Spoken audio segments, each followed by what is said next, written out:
Good afternoon. I am Andrea Chisholm with the Midday News. Special welcome if you're watching on onespotmedia.com. A reminder as well that you can download our One Spot Media app in the Google Play Store or the App Store. That's the number 1 followed by the words Spot and Media.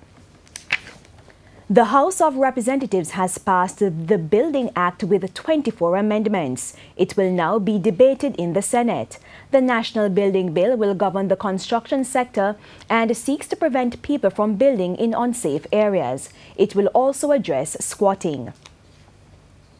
Prime Minister Andrew Holness is urging stakeholders to do more to achieve the Sustainable Development Goals (SDGs) as outlined by the United Nations. The 17 goals came from the 2012 United Nations Conference. Go the last mile on ending hunger, achieving full gender equality, improving health services, and getting every child into school beyond primary. The SDGs are therefore an urgent call to shift the world onto a more sustainable path. Parliament for Central Kingston Ronald Thwaite supported the initiative and called on parliamentarians to recalibrate the budget. And I ask this Parliament today and commit ourselves on this side, and I'm sure all of us, to ensure that every priority, every line of expenditure is in fact, in a direct way, achieving some step forward towards these goals. Next year, at the 2018 High-Level Political Forum, Jamaica will be presenting its voluntary national review, and in so doing, provide an update on the actions and measures taken to advance the implementation of the 2030 Agenda and SDGs. And the Parliament will be establishing a joint select committee to examine the Data Protection Act 2017. Technology Minister Dr. Andrew Wheatley will chair the committee and Marissa Dalrymple-Filbert will be the deputy chair. Other members include Juliet Cuthbert-Flynn, Frank Witter, Julian Robinson and Mark Golding. Government and opposition senators will also be asked to sit on the committee.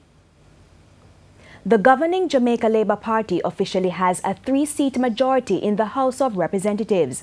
Member of Parliament for South East St. Mary, Dr. Norman Dunn, was officially sworn in yesterday after beating the PNP's Dr. Shane Alexis. And that I will uphold and defend the Constitution and laws of Jamaica, and that I will conscientiously and impartially discharge my responsibilities to the people of Jamaica. So help me God. In the meantime, opposition MP for Southwest St. Andrew, Dr. Angela Brown-Burke, was also sworn in. She is now the Shadow Minister for Local Government. Mark Golding, who won the South St. Andrew seat, was also sworn in and is now the opposition spokesman on finance. Mr. Golding will also chair Parliament's Public Accounts Committee. The Health Ministry has launched an Adopt a Clinic program to help fund the ailing health sector. TVJ's Kalisha Williams reports. The Health Minister says under the new Adopt a Clinic campaign, the ministry will be seeking help from corporate Jamaica and Jamaicans in the diaspora. In a sense, give that entity, that individual, that corporate donor, that member of the diaspora, an opportunity to identify with this facility over a longer period of time, in a sense to own or to adopt that facility as they seek to give back, to contribute, and in this case, to contribute to that community where that facility is located. Although some bigger health facilities like public hospitals face a big burden, Dr. Tufton says primary health care facilities like clinics lower the burden, and he believes primary health care is even more important. In any progressive society, there is a great deal of focus that is placed on healthcare in the community, in helping citizens in that community to recognize the importance of living healthy lives, recognize the importance of knowing their health status before it is too late and they require a hospital. So your blood pressure is a little elevated. Watch what you eat, do a little exercise. Meanwhile, Chief Medical Officer Dr. Winston Delahaye argued that it's hard to keep over 300 health clinics fully functional. He's hoping that the Adopt a Clinic campaign will take the country in the right direction. There's need for help. A bigger picture would be the proportion of the GDP that we spend on health. that ideally needs to be 6%. We're at 3.5 thereabouts. Once in the history of this country, we're above 8%. It's a long time ago in the 70s. And so clearly, we don't have enough to meet the needs in terms of upkeep for these facilities, the necessary equipment which would be available. Kalisha Williams, TVJ News. Meanwhile, Member of Parliament for North West St. Anne, Dr. Dale Campbell, is appealing to Health Minister Dr. Christopher Tufton to improve the Runaway Bay Healthcare Centre by the next fiscal year. Dr. Campbell says he has seen pregnant mothers standing outside the crowded clinic waiting to see the doctor. He said ground was broken last year for a new healthcare facility to be built, but since the ceremony and the 2016 general election, the plans are seemingly forgotten. Sort of different persons who are ill and who needs healthcare, and we need to provide that healthcare to them. He says a clinic is even more urgent given the increase in housing developments and the population. Persons within that area can access primary healthcare, because he and I agree that our grandmothers taught us that prevention is better than cure, and we want to put the emphasis on primary healthcare. I believe that's an area that we agree on.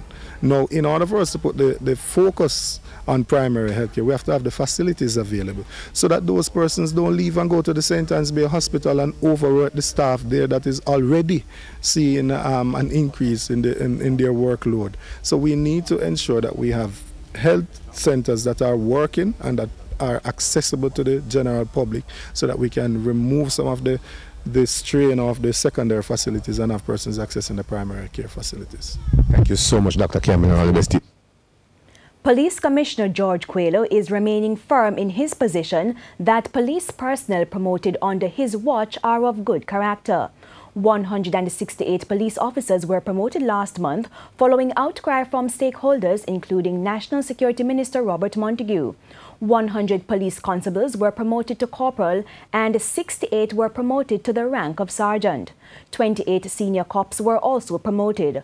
Last week, Mr. Montague said he was still unsatisfied with the level and pace of promotion, and the character of some of those promoted were questionable. Commissioner Coelho says he has written to the minister on the matter. I read in the article yesterday with regards to the question raised in the media by the minister. I have since then written to the minister asking him to supply the specific information that he may have. And as soon as those information are with us, I will treat it. Mr. Coelho adds that he is satisfied with the process for promotions. Very, very confident in the processes that is used both by the JSF in promoting persons, as also the processes utilized by the Police Services Commission. There is a call this afternoon for assistance from corporate Jamaica in the fight against crime. The call comes from chairperson at the National Crime Stop Fund, Sandra Glasgow. She was speaking on TVJ's Smile Jamaica this morning. Ms. Glasgow says there has been an increase in calls to Crime Stop and more money is needed to make the program more effective and efficient. She argued, however, that so far the credibility of the program has not been compromised. And I think very importantly, in the 28 years that we've been around and giving rewards, none of our tipsters has been compromised. Great. And that's very important for us to maintain. Manager at Crime Stop Jamaica, Prudence Gentles, is urging the public to continue using the program to pass on critical and useful information. A unique code number.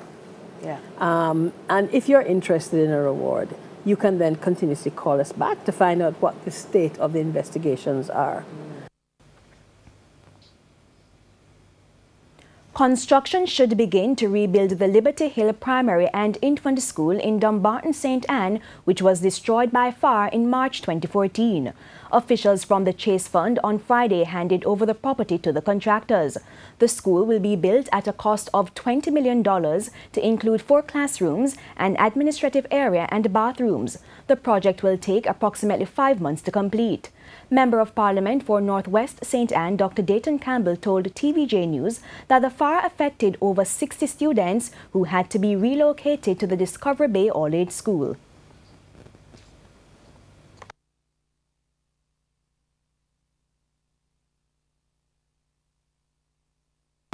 and we lobbied hard for it. I'm happy that there is an active step now being taken, and as the building or the compound will be handed over to the contractors, and I was just told earlier in your earshot that work is to commence 1 week, within a 1 week period thereafter. So I'm happy today, and I'm happy for the residents of Liberty Hill and Dumbarton and surrounding communities to know that a facility will be constructed and that they will be able to send their children to school right in their community. Residents in Robins Bay, St. Mary took matters in their own hands and carried out a major cleanup activity in their community. Details in this report. The community of Robins Bay in St. Mary has been plagued with overgrown shrubs protruding onto the roadways.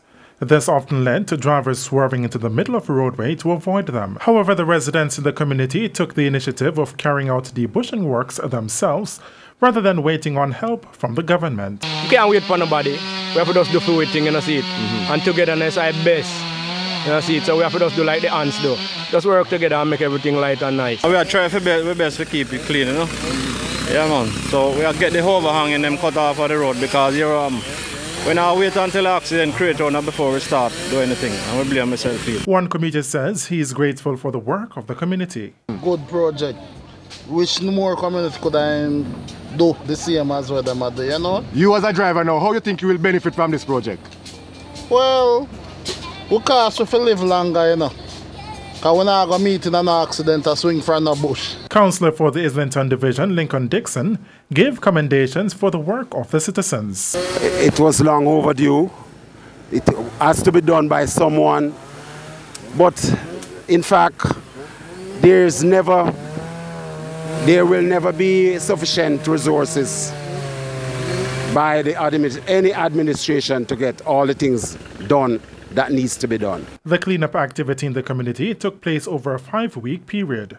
One resident had this to say. I love the whole Jamaica catch on for this too. I know say a oneness.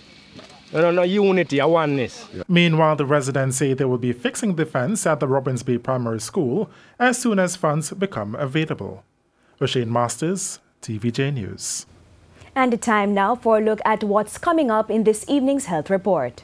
In the next edition of the health report, we'll look at appendicitis. There are many things that actually cause abdominal pain and vomit and so on. But if the abdominal pain starts around the center of the belly, around the navel, and then migrates or moves toward the right side, and if the child is becoming febrile, that means having a fever, and start to vomit, then that child should be taken to the hospital or to the nearest doctor as soon as possible. That's the health report this evening in Primetime News. And now for today's healthy living tip. Don't take over-the-counter medications for the symptoms of appendicitis. Pain medications that mask symptoms may also make it harder for your doctor to make a quick diagnosis. Go to the hospital immediately if you or your child has the symptoms of appendicitis, and there are no home remedies that can help. In news overseas, the United States is now a party of one in its stance on climate change. Syria will join the Paris Climate Change Agreement, leaving the U.S. as the only country in the world not to sign on to the landmark climate change deal. We go to the CNN for more. President Trump has walked away from the Paris Climate Agreement, saying it will handicap the U.S. economy. Compliance with the terms of the Paris Accord and the onerous energy restrictions that is placed on the United States could cost America as much as 2.7 million lost jobs by 2025, according to the National Economic Research Associates. This includes 440,000 fewer manufacturing jobs. But a long list of Fortune 500 companies from Silicon Valley to utility companies and even big oil disagree with the decision. And many believe the Paris Agreement would actually generate jobs and put the U.S. in a position to dominate the clean energy sector. There are about 374,000 solar jobs compared to 164,000 coal jobs. The agreement is a massive redistribution of United States wealth to other countries.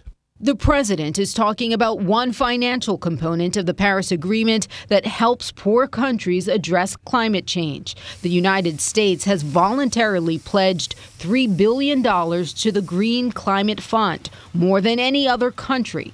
But that represents less than 1/100th of 1% of the roughly $4.1 trillion the U.S. government is expected to spend in 2017.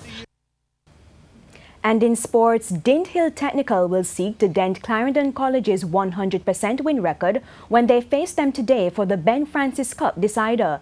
Dint Hill Technical beat Racees 1-0 on Saturday, with the team's leading marksman Kareem Paris once again on target. Clarendon College will however dug deep to peg back St. Elizabeth Technical 4-2 after trailing 2-1 with less than 10 minutes left in Saturday's semi-final. Clarendon College will be without captain Ricardo McIntosh, who picked up a red card on Saturday for a second bookable offence after removing his shirt in celebration after scoring his team's winning goal. And that's the Midday News. I'm Andrea Chisholm. Join us at 7 for the Primetime News package. On behalf of the news, sports and production teams, good afternoon.